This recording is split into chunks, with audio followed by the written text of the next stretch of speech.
Thank you very much. Thank you, Governor, and good morning. It's my honor to introduce to you today the keynote speaker, Mitt Romney.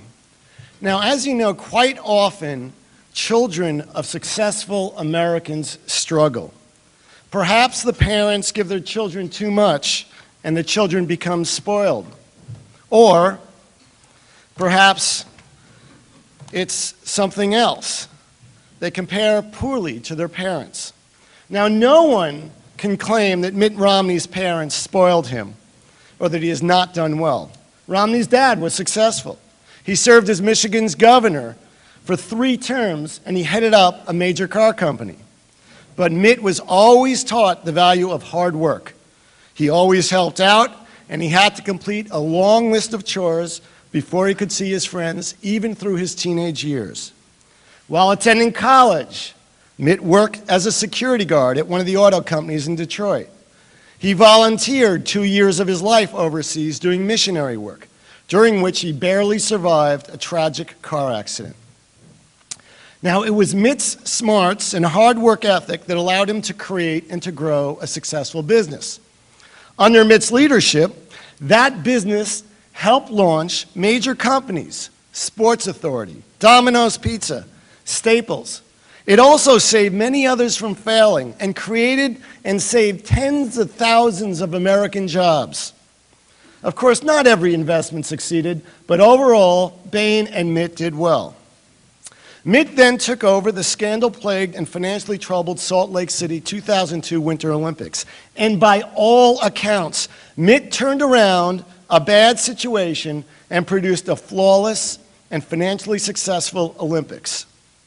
Then Mitt successfully ran for governor of Massachusetts, and as governor, he had the temerity to tackle the state's biggest financial challenge, the rising cost of health care. With bipartisan support, including conservative Republicans, he pushed for novel health care legislation, and although he vetoed several of the bill's most expensive items, the legislature overrode these vetoes, and that legislation became law. Now, we're in the business world, and what we do is we often task headhunters with a responsibility. So if we task headhunters with selecting a president based on relevant management and government experience, financial and budget acumen, leadership, and integrity, they would identify Mitt on their own as a leading candidate. But Mitt also brings so many other intangibles to the job. He is amazingly frugal. Not common in government leadership. He listens intently. He genuinely cares more about our nation than his own ego. And after 42 years of marriage, you can still see the deep love for his wife, Ann. And when you meet any of his 5 sons, you can tell that they have learned the same lessons that Mitt's parents taught him. More, Mitt has a vision and a passion for the nation, and it revolves around excellence, innovation, technology, and tapping into what makes us great as Americans. Ladies and gentlemen, I am honored to present to you the leading Republican candidate for the President of the United States, Governor Mitt Romney.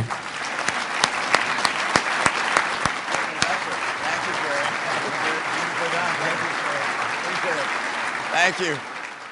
Thank you, Gary. Quite an introduction. And thank you to the governor for bringing me up to date as to what's going on in Virginia. If I'd known how tough it was to compete against Virginia, I'd probably given it up long ago.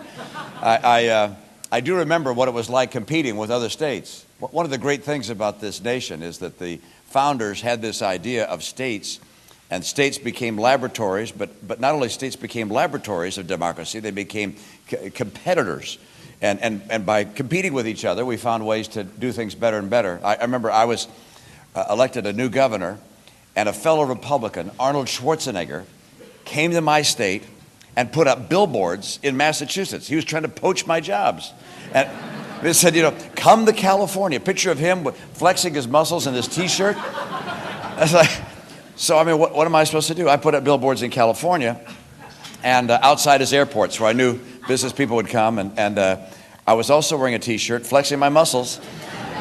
And it said, smaller muscles, but much lower taxes, come to Massachusetts. So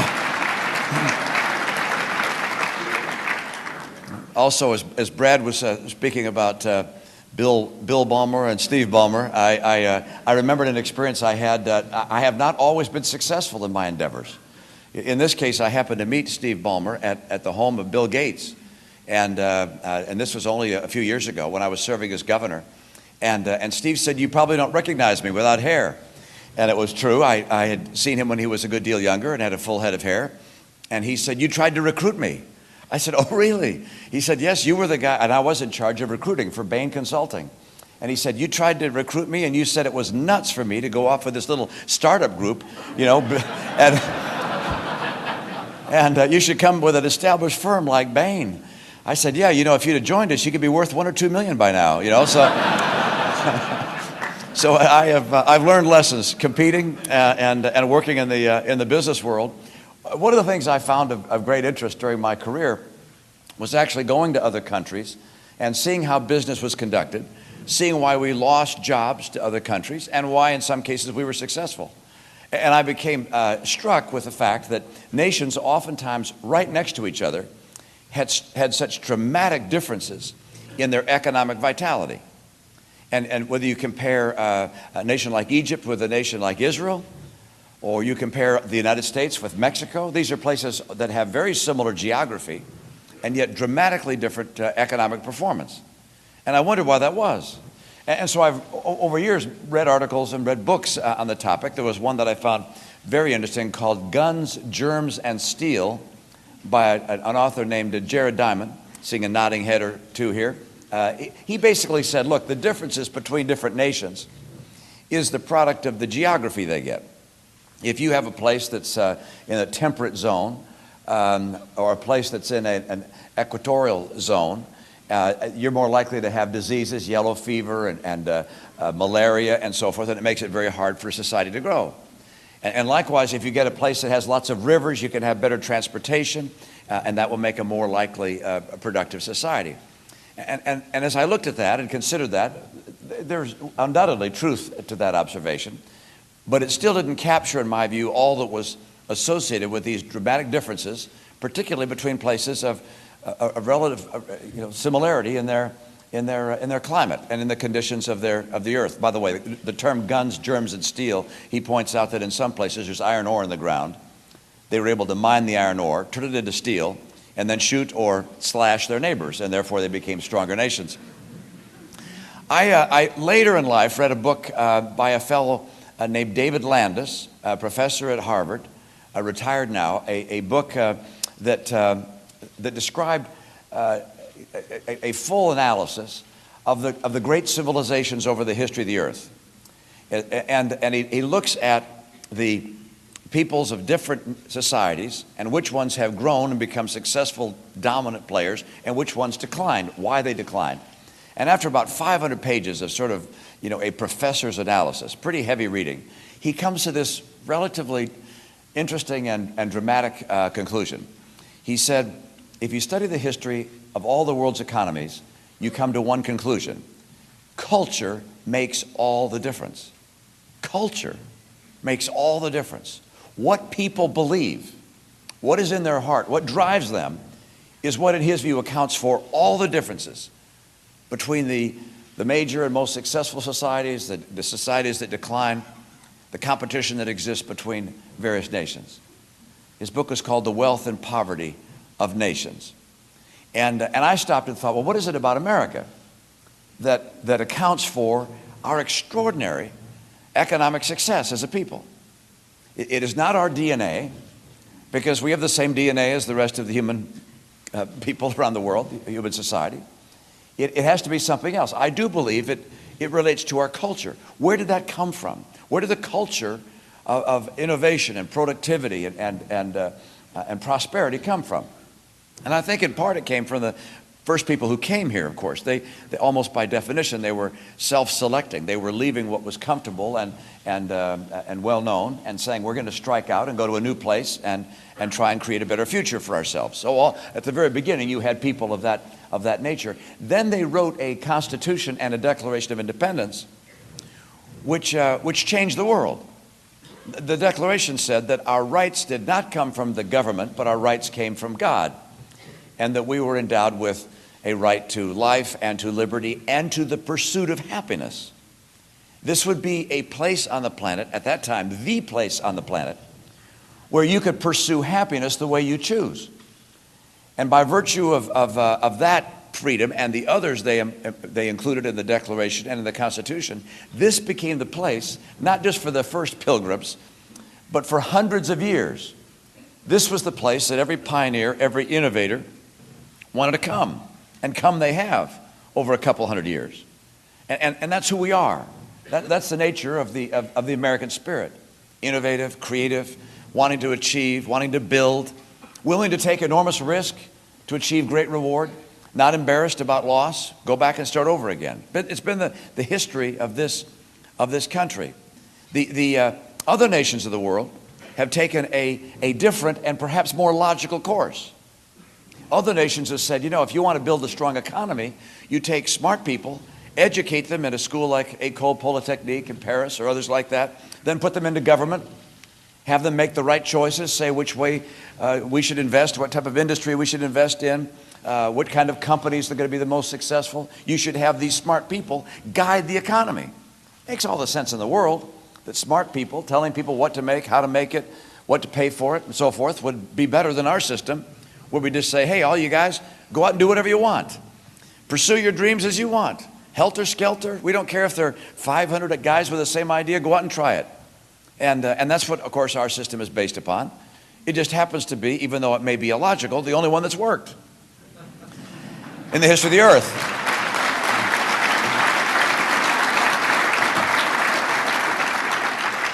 What concerns me is that you have in the governmental class a group of people who, by and large, have never worked in the private sector, have never fallen in love with the American experience that I've described, and continue to gravitate back to the idea that, well, they've been in government all their life, and they know a lot of smart people there, and maybe government can do a better job. And so, over time, government pushes itself deeper and deeper into our personal lives, and deeper into the economy, thinking they could do a better job. And they're just so far away from understanding what it takes to make an economy work that it's very frustrating to watch. And it's one of the reasons our economy hasn't rebooted as it should have from the last recession, and why our economy is not outperforming as much as it should the rest of the economies of the world. I read a study that that ranked nations on the basis of the environment for innovation. It ranked 41 countries. One year we were ranked 41st, and the other we were ranked 40th. These are the last 2 years. And I think, how can that be? But I think it's in part because of these folks who've lived in government, who have never known the experience of working in the private sector, who are guiding our government and continue its expansion into our lives. There is, of course, a debate among liberals debating we conservatives. There's some liberals who feel, look, innovation will happen anyway. The regulations and the taxes and the burdens that are placed by government will not slow down regulation because people are just by their nature innovative. And I say, no, incentives have a big impact. And so there's a huge debate among economists whether incentives make a difference for innovation or not. I happen to believe they do. I've seen the power of incentives. My friends in government don't tend to understand that. I'll just tell you a story that illustrates that in my own experience. I was governor of my state. I wanted to lower the cost of our state. We had about a $3 billion budget gap when I came in. And so I was looking for places to cut. And I said, look, I can't cut vital services. One of the vital services is, of course, caring for the homeless. I can't cut homeless funding. But I said, let me see all the line items for homeless anyway. I want to see if there's any opportunity to do a better job. And I saw one big number in our homeless budget. And I said, what's this? They said, it's hotels. I said, what's hotels for? They said, well, if the homeless shelter is full, when someone comes to the shelter, we say to them, look, go check yourself into a hotel, we'll pick up the bill. I said, I bet the word gets around, you know. Shelter's full. And so I said, okay, literally on the spot in the room, I said, I want to change the policy right now. And of course, the bureaucrats that were there were unhappy that here's this governor, knows nothing about caring for the homeless, that's now going to impose a new policy. I said, from now on, you tell all the shelters that when someone comes to the door, usually it's a single mom with a child or a couple of children, you tell them, come on in. We will make room. And the person who's been there the longest, they get to go to the hotel. And they were not happy with the change, but they did make the change. Before the policy went in place, we had on average in Massachusetts 599 hotel rooms a night, to the tune of tens of millions of dollars. Hotel rates are high in Massachusetts, like Virginia. And after the policy was put in place, we had a new average nights per night, and that was 0. No hotel rooms charged. And we could take the millions we were spending on hotels and now use that to get people into permanent housing. Incentives. I'm a big believer in the power of incentives. And so when people tell me that government can do whatever it wants to do and it won't change the innovative, creative spirit of America, I think they're wrong, because I believe incentives have a huge impact on innovation. Now, one of the things I've had the fun of doing is looking back at America and understanding just how innovative we have been.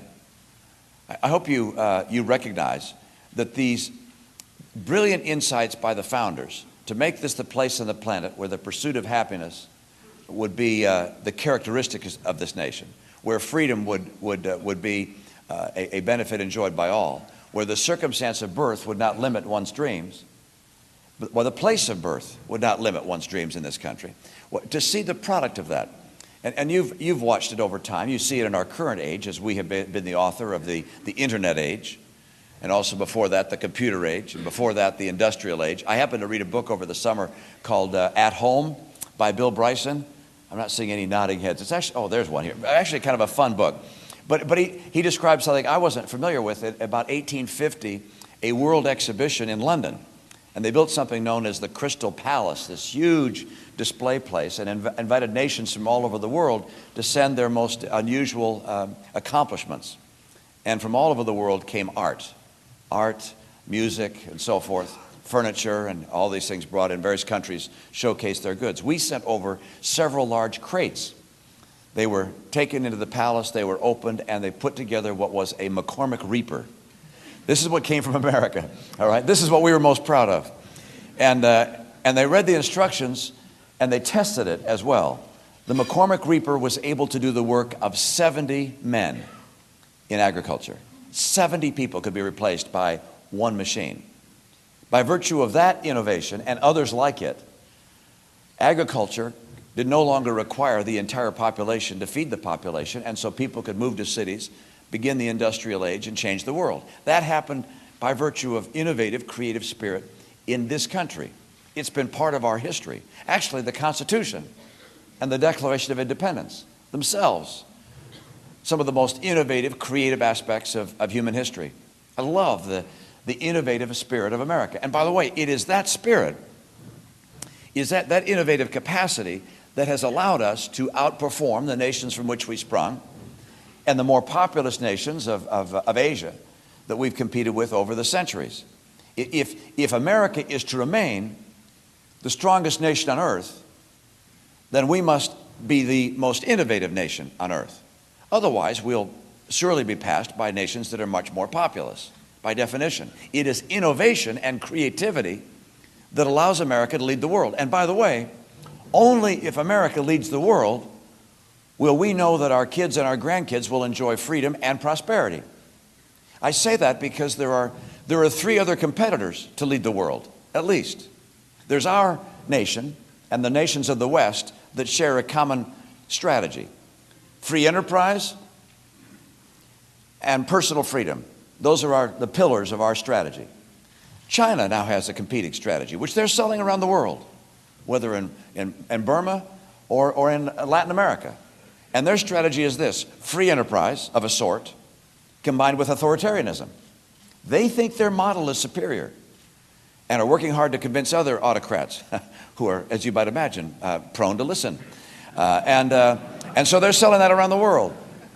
Then there's another model. It's Russia's model, which is based on energy and controlling certain valuable commodities, oil, gas, coal, and being able to use that to power a new robust military. that would threaten the world. And finally, there's the final strategy is that, by the way, also an autocratic model. And the final autocratic model is the jihadist model, which is to cause the collapse of the other three and be the last man standing. All three of the competitors to the West and to America are based upon authoritarianism. Only if America succeeds as the most powerful model in the world, most powerful economy, most powerful military that follows from having a powerful economy, can we assure our kids and our grandkids and theirs that they will enjoy freedom. Because America is the defender of freedom in the world, and it promotes freedom as well. Now, what are we going to do to encourage innovation to continue to reside here and not to go elsewhere? We can't be number 40 or 41 on the table of innovative environments and lead the world innovatively. We will lose innovation. It will go elsewhere. And so I look at what's happening and say, okay, we're going to have to make dramatic, bold, creative change to how our nation and interacts with our government, or we're going to find ourselves being eclipsed by the nations. And prosperity and freedom would be the casualties. Now, I'm going to, and you know, I mean, I don't think it's a revealing list, but I'm going to tell you a few of the things that you have to do. I mean, one, you do have to have a tax structure that encourages people to take risk, because starting a business or taking an innovation and trying to grow it is risky. And so there has to be an incentive to take that risk, because most of the time you will lose. In this room are the people who have won. But outside this room are a lot of people who didn't. They took the risk. You probably lost more than once as well. And so what is the incentive for taking risk? Well, typically it's a tax structure that encourages risk-taking and says to those who take the risk, they will have a better reward than those who decide not to take that risk. We right now have corporate taxes, which are the highest in the world. This doesn't make a lot of sense. If you're trying to encourage people to form corporations and to take risk, I'd bring those rates down dramatically. Number two, you have to have regulators in government who see their job as encouraging innovation and the private sector, as opposed to killing all potential risk. And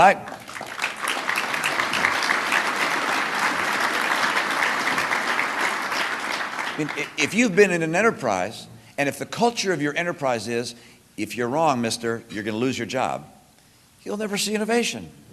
And we have a government that basically says, look, our job is to make sure there is never any risk whatsoever. And so whether it's from the FDA or any other regulator, they say, how can we delay this longer and longer and longer and longer to make sure that there can't possibly be a risk? And that, of course, stifles innovation.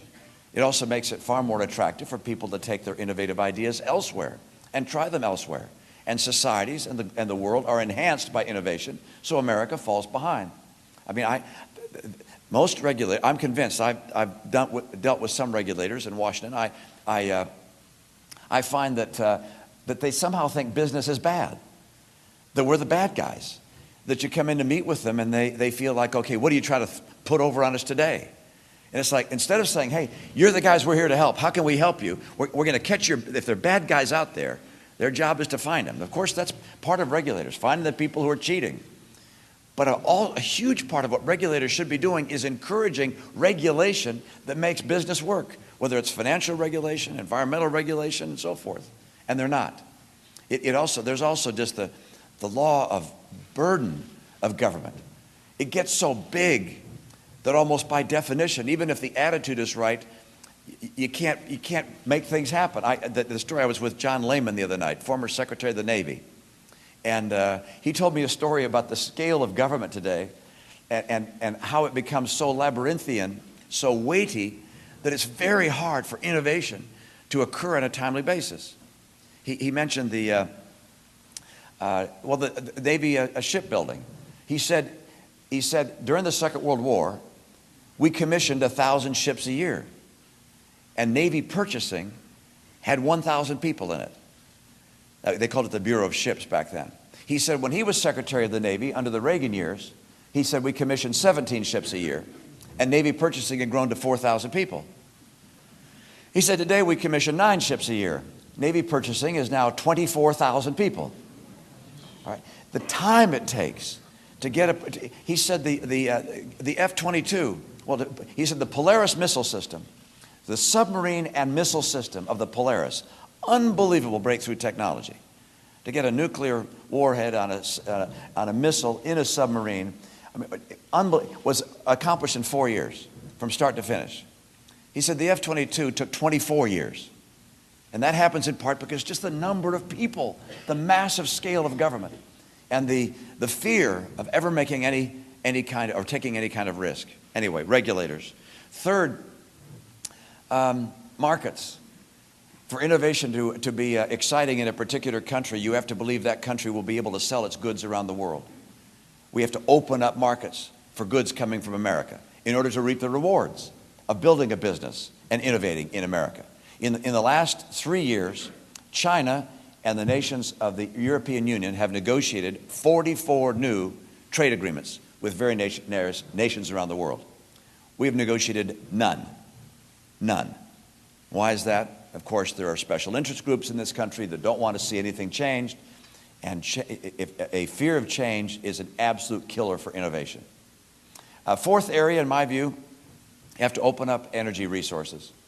You need energy that's available and plentiful if you're going to have innovation. We have not developed our energy resources. Our regulators are holding off coal, natural gas, oil, nuclear, of course, as well as our renewable resources. And by the way, in this regard, again, we go back to the sense of, is government a player guiding the economy, or is government a facilitator, encouraging free people to pursue their dreams? And I'll use an example. Again, these guys that spent their life in government don't understand that when they act, they kill innovation.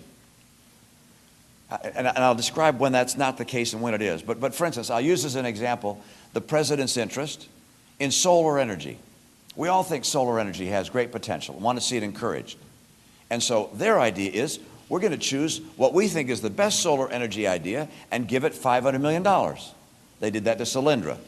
Now, I'm not going to be critical just because Solyndra went out of business. Any venture capitalist knows you make terrible mistakes from time to time. But when they put $500 million in Solyndra, they thought they were encouraging solar energy in this country. They did the opposite. Because when they put $500 million in Solyndra, the other 100 entrepreneurs in America working on solar energy just lost any potential to get capital. Because all these other ideas out there had to seek, a $5 million investment from a venture capitalist or $2 million for an angel to take it forward. And when the government chooses one to put in $500 million, who wants to put $2 million in some idea from this person, in Montana? No one. And so the entrepreneurs in solar engineering pulled back, lost their capital, because the government got in. Government action in an economy stifles innovation when it chooses winners of that nature. Now, when does it help? Government investment in basic science and research, which can be shared with all, that encourages innovation. So when the government invests in space, that creates new enterprises and innovation. When the government invests in military, we become the innovative leader in military hardware and technologies. When the government invests in basic science and health, we develop health products that can help lead the world. But government choosing companies to invest in kills the very innovation that's so essential. Just drives me crazy watching government. I have to tell you. I won't go on at great length, but there are other things. Obviously, government as a crony capitalist makes it very hard for innovation to occur. And I mentioned the Solyndra case, but there's Fisker and Tesla and Enter1, various businesses, by the way, all of which were contributors to the Democratic Party. That scares away innovation. When the NLRB steps in and says you can't build a factory in a right-to-work state, guess what that does to anybody outside this country thinking of moving here? Any investor thinking of coming here? Government acting as a crony capitalist stifles innovation and economic growth. I'll mention one more thing you've got to do if you want to get innovation to occur, at least in my view. And that is, you have to have, as the governor said, institutions of learning that create human capital. K through 12, competitive in the world, institutions of higher learning, best in the world and reasonably priced. And we are unfortunately falling further and further behind. K through 12 in particular is way behind. And if your kids coming out of K through 12 are 2 years behind their counterparts around the world, then as they go to college, they're going to, instead of getting to graduate in 4 years, it'll take them 6 years to graduate. And even then, they may not have the skills to be competitive. This is a real crisis in America. And our schools are unable to compete. And we're falling further behind. We know the answers, by the way, to get our schools to the top in the nation. I'm real proud of the fact that in our state, there's one place we surpass Virginia, maybe more than one. But that is in my state of Massachusetts. We were able to drive our schools to be #1 in the nation and globally competitive. And we know the formula. It's a formula highly opposed by the teachers' unions. Right? They want nothing to do with what we did.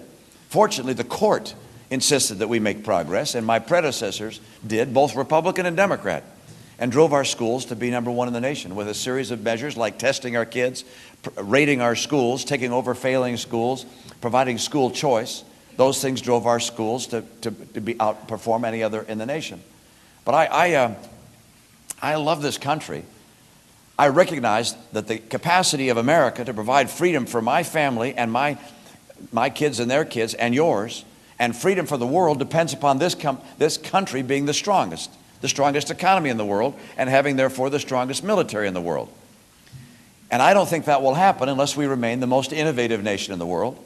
And I don't think that will happen unless the things I've just described occur.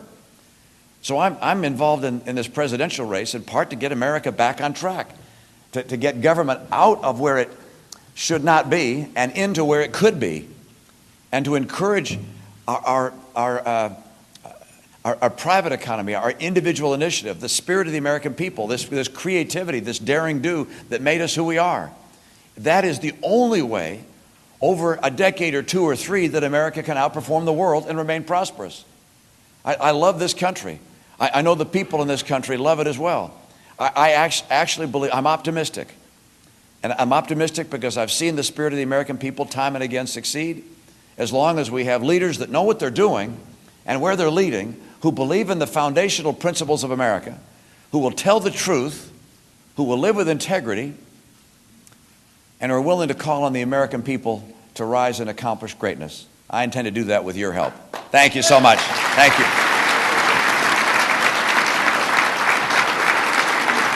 Thank you.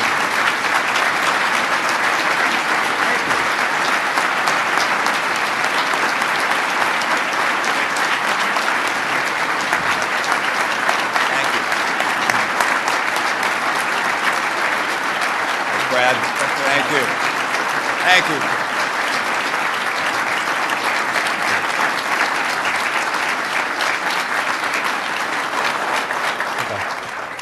Thank you, Governor. We appreciate your comments this morning. We have time for a few questions. Governor's graciously agreed to take a few.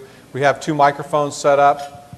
Just a reminder, as our normal policy, we are not taking any questions from the press.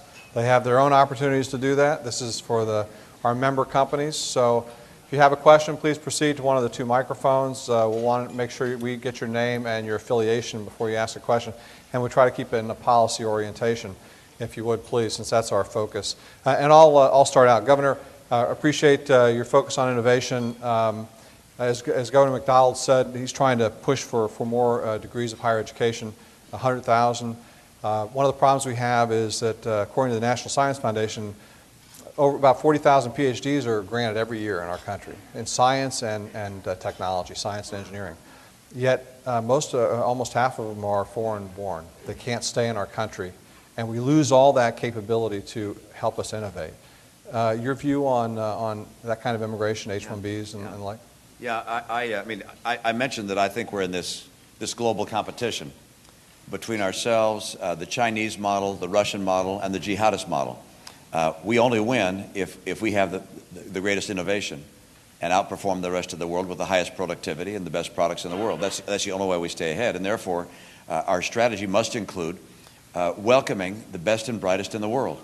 And so my view is, someone's got a PhD, particularly from a U.S. institution of higher learning, or even an accredited foreign institution, staple a green card to it. Welcome to the U.S. of A. Come on in.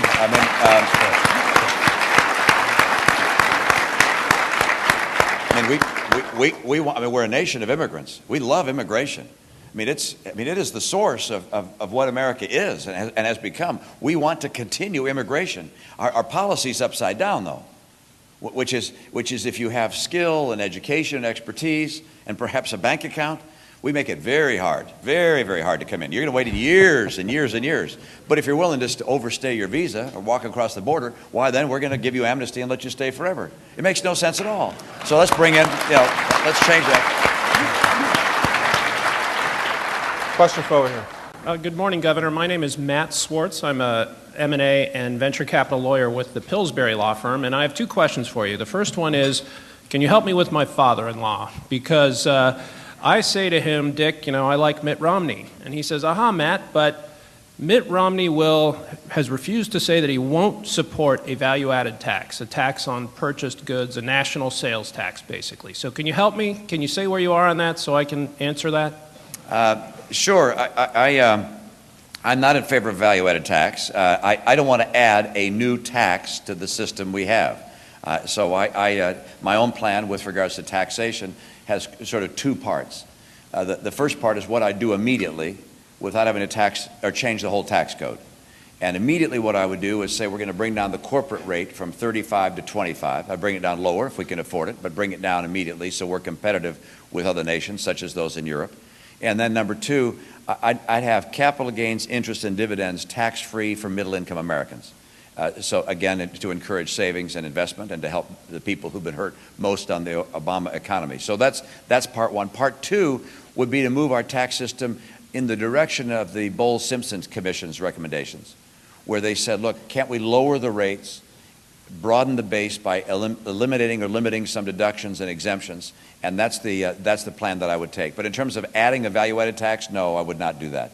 One other question. There was an article, I think it was the New York Times and not the Wall Street Journal, that talked about 90 days before the iPhone was supposed to be released, Steve Jobs decided that instead of a plastic cover, it wanted a glass cover, which set incredible engineering challenges to do in a very short time, and Apple decided the only place this can happen is China. And it wasn't that it was cheap labor, and that's the scary part. It was that there were 5,000 engineers sleeping in a dormitory, highly skilled people, immediately available, and it wasn't that it was less expensive, and that's the scary part. So my question is, as to where we are now and where we might be in 10 or 15 years, is there any chance we could get that kind of job back? Because it's not a question of cheaper labor, it's concentrated expertise. Yeah, no, the idea of clusters of technology, that's been key, as Michael Porter at Harvard Business School has laid out, and we are losing some of those clusters. I spoke with an executive at a company that makes glass chromatographs and said, where do you think your company's going to be in 10 years? He said, well, we'll be in Asia.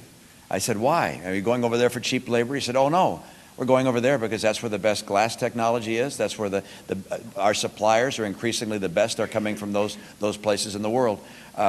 We have been pushing businesses out of America. I keep hearing this idea, and the president says, oh, we give tax credits to businesses that take jobs overseas. We've got to, it's like, where? Do you know what tax credits he's talking about? I don't know what he's talking about. What I see people go overseas because they think they can get better products and better services, that they have more competitive tax rates overseas. The regulatory environment is more friendly. The head of Coca-Cola, you've heard this, said the business environment in China is more friendly than the business environment in America. That's why they're going overseas, not because we pay them to go overseas. And we have to make America the most attractive place for business again. And so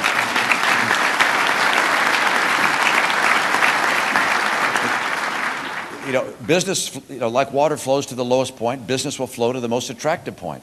And it takes time, but we came out of the Second World War. Our major competitors had been bombed away, and we were the place on the planet that could produce. And we did with almost no competition for some time. And I think they came into mindset that America will always have massive business and great prosperity. And we continue to have that in Washington in particular, a sense that you can do anything you want to business. Put any burdens on it, tax it as much as you want. It always has to be here. No, it doesn't have to be here. It will go wherever the environment is best. Capital, brain power will go to where it's going to be most rewarded. And we have made it burdensome, increasingly burdensome to be here, and therefore it's going elsewhere. We have to change that. I spoke with the head of a large chemical company, manufacturer. He said, look, the additional cost for us of operating in the United States is 17.5%. And he said, our margins aren't as big as that. It's a 17.5% cost disadvantage. And I said, was that because of labor cost difference? He said, no, I'm not including labor cost difference. I'm talking about the governmental cost. The regulatory burden to get our feedstocks, the tax burden, those two alone account for 17.5% of the disadvantage in this country. So tax and regulation and energy policy, they're just killing us.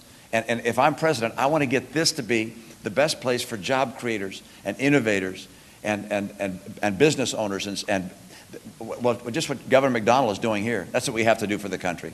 Thank you.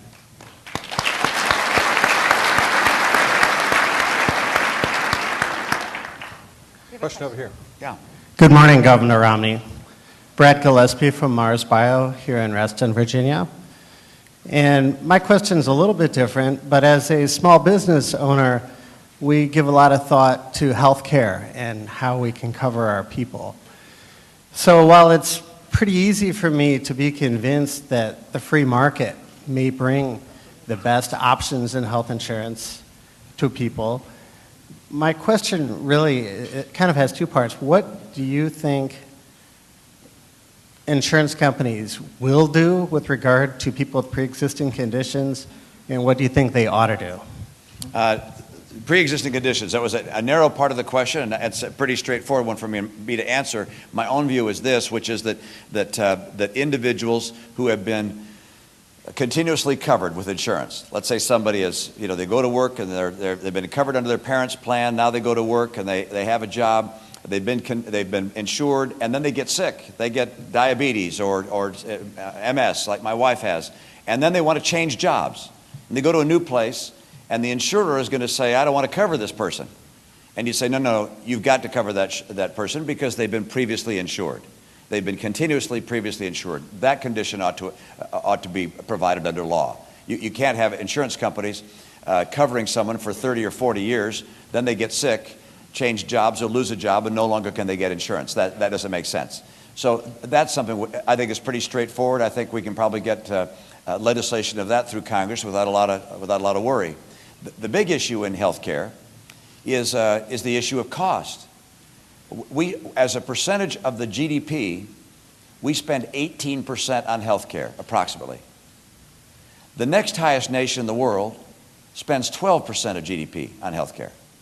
That's a 6-point gap of GDP. To put that in context, you know what our defense budget is as a percentage of GDP? 3.8%.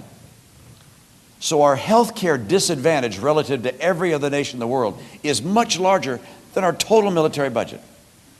So we have got to change the way our health care system is driving cost far beyond that which is competitive and appropriate, at least in my view. And I have ideas in that regard. I describe them in my book. Go buy it.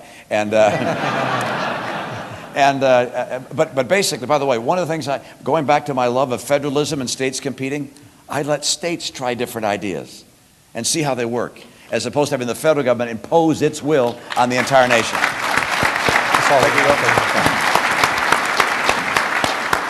I guess I'm told that you have to go, and so do I. I just want to say thank you for your generosity and help this morning. Appreciate the work you're doing. I know sometimes it feels like government doesn't like you. I love you. I appreciate the work you're doing. Thank you.